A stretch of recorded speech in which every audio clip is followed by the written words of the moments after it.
Moving on to Jonathan Cook. Jonathan Cook is currently working on his MA in English at San Jose State. He's a multiple Academy of American Poets Prize winner, a multiple Phelan Award winner, a Dorrit Sibley winner, and is a published poet. So help me welcome Jonathan Cook.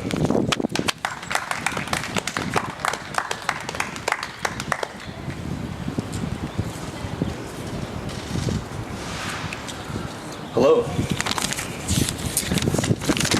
So as I approach graduation, one of the things I'm often asked is, what are you going to do with your degree?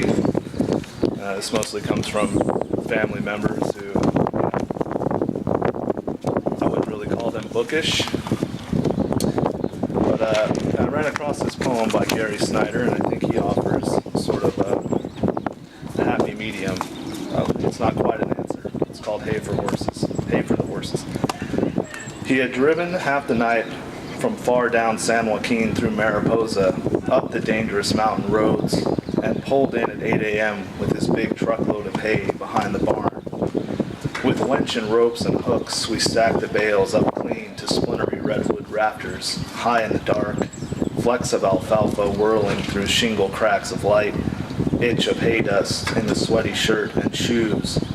At lunchtime, under black oak, out in the hot corral, the old mare nosing lunch pails, grasshoppers crackling in the weeds. I'm 68, he said. I first bucked hay when I was 17.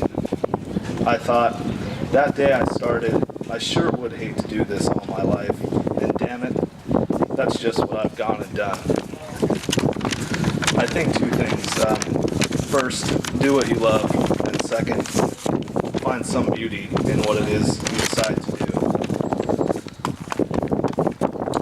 This is a poem of mine about essentially a man who's stuck indoors for quite a fair bit of time. It's called A Poniard in the Gut of St. Jude. This was never about Thaddeus, and I absolutely abhor lacerations. It's just that my saffron goldfish recently took to sunning its belly. The postman is so willful, the bastard refuses to acknowledge my voice, even though I know he can see me through the slit in the door. Sunlight falls on the dormer this time of year. It's a soft light that makes the birch glow. Sometimes the aura looks tragic even, with the leaves and papery bits floating about it. Up here, I wonder about the Athenians sometimes, fashioning civility for the ages, that so much should take place, so many people, and without fear, in those fertile markets.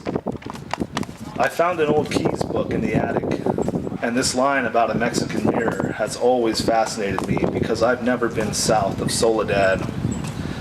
The hardened frost betrays a man to the whole valley, and they watch behind the concertina wire, more free caged than I could ever be, wearing hope thin with uneasy smiles.